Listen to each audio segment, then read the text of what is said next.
एक बार गौतम बुद्ध का एक शिष्य जो कि सालों से गौतम बुद्ध के आश्रम में आ रहा था, वह उनके प्रवचन सुनता, आश्रम विधान आदि करता और फिर चला जाता। लेकिन अचानक कुछ दिनों से उसने आश्रम में आना ही बंद कर दिया था।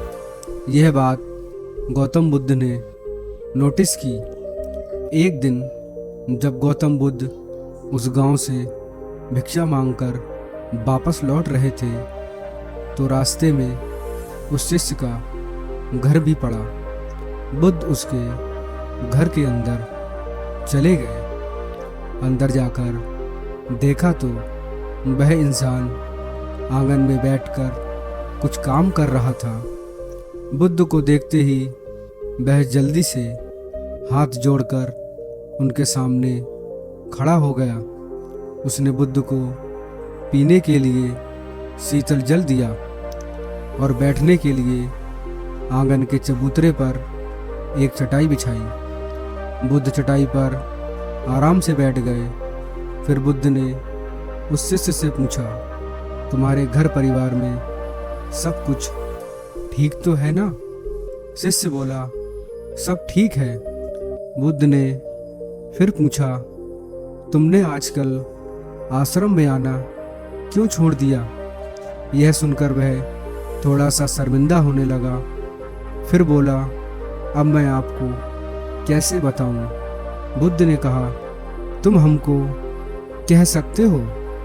शिष्य ने कहा, मेरे वस्त्र बहुत ही पुराने हो चुके हैं, वे कई जगह से फट चुके हैं, अब वह बिल्कुल भी पहनने लायक नहीं रहे।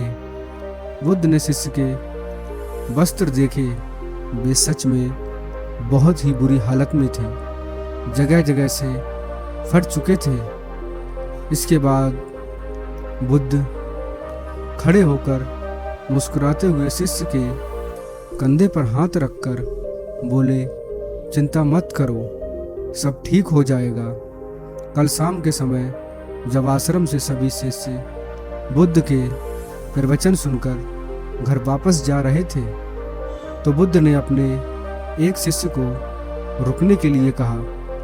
जब सब चले गए तो बुद्ध ने अकेले में शिष्य से अपने उस गरीब शिष्य के लिए 2 जोड़ी कपड़े देने को कहा। धनवान उस गरीब भाई के घर कपड़े भिजवा देने का वचन देकर वहां से चला जाता है। अगले दिन सुबह वह अमीर शिष्य उस गरीब शिष्य के परिवार की हर एक सदस्य के लिए 2 जोड़े कपड़े की एक पोटली बंधवाकर अपने नौकर के हाथ भिजवा देता है, जिसे देखकर उस गरीब शिष्य का पूरा परिवार बहुत ही खुश होता है। अगले दिन जब वह शिष्य बुद्ध के आश्रम में वचन सुनने आता है, तो अंत में जाते समय वह बुद्ध पूछते हैं कि अब तुम अपने नए वस्त्रों में आराम से हो, कि अब तुम कुछ और तो नहीं चाहिए? शिष्य ने कहा, पहले तो आपका बहुत बहुत धन्यवाद। इन कपड़ों में मैं बिल्कुल आराम से हूँ और मुझे अब और कुछ नहीं चाहिए। बुद्ध ने आगे पूछा, अब जबकि तुम्हें नए कपड़े प्राप्त हो चुके हैं, तो तुमने अपने पुराने कपड़ों का क्या किया? शिष्य ने कहा, हमारा परिवार अब से उन्हें बिस्तर में बिछाने और ओढ़ने के काम में लेगा। बुद्ध ने कहा, फिर तुमने अपने पुराने बिछाने के कपड़ों का क्या किया? शिष्य ने कहा, मैंने उसे अपने घर की खिड़कियों में पर्दे की तरह लगा दिया है। बुद्ध ने कहा, तो क्या तुमने पुराने पर्दे फेंक दिए? शिष्य बोला, नहीं, अब मैं उन पर्दों के छोटे छोटे टुकड़े करके उनका उपयोग रसोई में गर्म बर्तनों को उतारने के लिए कर रहा हूँ। बुद्ध ने पूछा, तो फिर तुमने रसोई के पुराने कपड़ों का क्या किया? शिष्य ने कहा, अब मैं उनका उपयोग घर में पोछा लगाने के लिए करूँगा। बुद्ध ने कहा, तो फिर तुमने पुराने पोछे का क्या किया? शिष्य ने कहा, बुद्ध, वह पुराना पोछा इतना तार तार हो चुका था कि अब उसका कुछ भी नहीं किया जा सकता था, इसीलिए मैंने उसको अच्छे से एक एक धागा अलग करके दिए के लिए बाती बना ली। उन्हीं में से कुछ बाती मैंने आश्रम में दान कर दी, जो अब आज रात से आपके कक्ष में प्रकाशित होंगी। यह सुन बुद्ध शिष्य से संतुष्ट हो गए। वह इस बात से बहुत खुश थे कि उनका शिष्य वस्तुओं को बर्बाद नहीं करता, बल्कि उनका सही से उपयोग करना जानता है।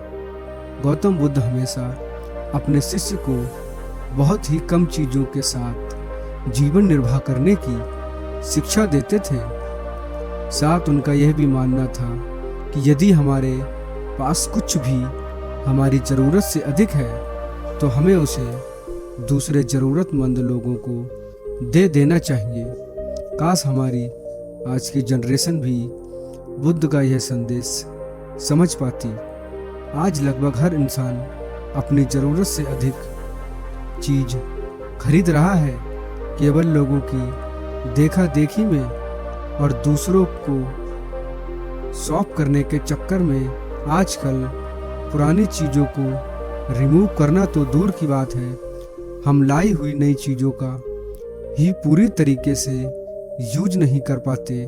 इसका एक कारण यह भी है कि आज की इस मॉडल दुनिया में हर रोज़ नई इवेंट हो रही है, जिससे बहुत ही जल्द चीज़ों का टेंशन खत्म हो जाता है और दूसरी नई प्रकार की वस्तु चलन में आ जाती है। आजकल जब हम कोई फ़ोन या जो प्रोजेक्ट लेते हैं तो उन्हें कितने तरह के फंक्शन की जांच करते हैं, लेकिन एक सर्वे के अनुसार एक इंसान अपने फ़ोन के 60% फीचर कभी यूज नहीं करता या फिर बहुत ही कम बार उसे यूज करता है। यानी कि अगर वह फीचर्स ना भी होते तब उस इंसान का काम रुकने वाला नहीं था। पर यह तो यह मानव निर्मित चीज़ों की बात, लेकिन समझदारी से यूज करने की सबसे ज़्यादा ज़रूरत हम प्राकृतिक संसाधनों जैसे पेट्रोलियम, नेचुरल गैस और कुछ बहुत ही महत्वपूर्ण चीज़ें जैसे पानी और बिजली को। आज प्राकृतिक संसाधन दिन प्रतिदिन कम होते जा रहे हैं, तो ऐसे में हमें भी पूरा प्रयास करना चाहिए कि चीज़ें कम से कम बर्बाद करें और अपने छोटे छोटे प्रयत्नों से इस पृथ्वी को सुरक्षित बना कर रखें। वीडियो अच्छी लगी हो तो एक लाइक ज़रूर कीजिए।